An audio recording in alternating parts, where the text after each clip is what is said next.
عادتیں نسلوں کا پتہ دیتی ہیں، یہ حقیقت ہے۔ آپ مانیں یا نہ مانیں، ان حرکات میں سے کسی ایک کی بھی کمی آپ کے اندر پائی جا رہی ہے تو آپ انسانیت سے بہت زیادہ دور ہیں، جس کا علاج بہت ہی زیادہ ضروری ہے۔ پبلک واش روم کے ٹیشو پیپر کا استعمال آپ گھریلو استعمال سے زیادہ کر رہے ہیں تو آپ اس بات کی یقین دہانی کر لیجئے آپ کے اندر ایک ایسا چور چھپا بیٹھا ہے جس کو جب بھی موقع ملے گا وہ چوری کرنے سے باز نہیں آئے گا۔ آپ کسی ریسٹورنٹ پر جا کر بیٹھے ہیں، آپ اپنی پلیٹ میں اپنی بھوک سے زیادہ کھانا ڈال لیتے ہیں جس کا بل آپ کے دوست یا کسی اور کو ادا کرنا ہوتا ہے۔ یہ حرکت آپ میں اگر پائی جا رہی تو آپ اس بات کو مان لیجئے کہ آپ فطرتاً لالچی انسان ہیں۔ اگر آپ اپنی مسجد اور دفتر کی لائٹس کو بند کرنے کے عادی نہیں ہیں تو آپ دوسروں کی بنائی گئی سلطنت پر بیٹھ کر راج کرنا چاہتے ہیں، دوسروں کی بنائی گئی مال و دولت پر آپ یشیاں کرنا چاہ رہے ہیں۔ اگر آپ کسی کی تار کے اندر ہیں تو آپ جان بوجھ کر اس کو توڑ کر آگے بڑھنے کی کوشش کرتے ہو۔ یہ حرکت آپ کو بتا رہی ہوتی ہے کہ جب بھی کوئی بڑا عہدہ آپ کو دیا جائے گا آپ اپنے فائدے کے لیے اس کا ناجائز استعمال کرو گے، جس کا سب سے بڑا پلندہ رشوت ہوگا جو اس وقت آپ فروغ دے رہے ہوں گے۔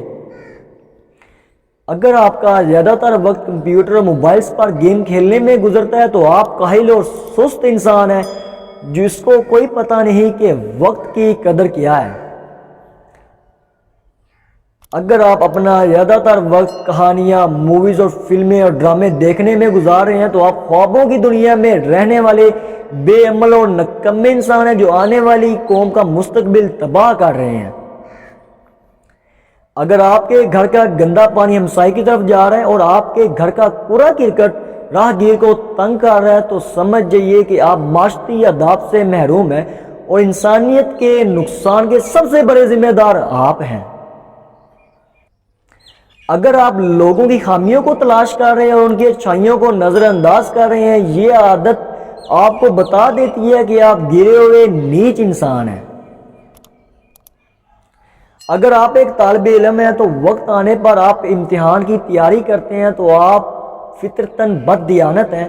اور آپ قوم اور معاشرے کے سب سے بڑے دشمن ہیں۔ دو لوگوں کی لڑائی پر اگر آپ خوش ہیں، آپ ان کی صلح کرانے کی بجائے ان سے علیحدگی اختیار کر لیتے ہیں تو آپ سخت دل انسان ہیں جس کو انسانیت سے کوئی ہمدردی نہیں۔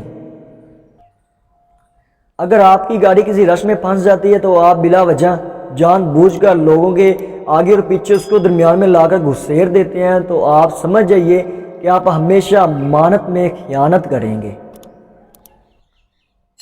اگر ان حرکات کے ہوتے ہوئے بھی لوگ آپ کو عزت دے رہے ہیں تو آپ سمجھ جائیے آپ کا مقام آپ کے بزرگوں کی وجہ سے ہے جو اپنی حرکات اور اچھی عادات کی وجہ سے بنا کر چلے گئے تھے،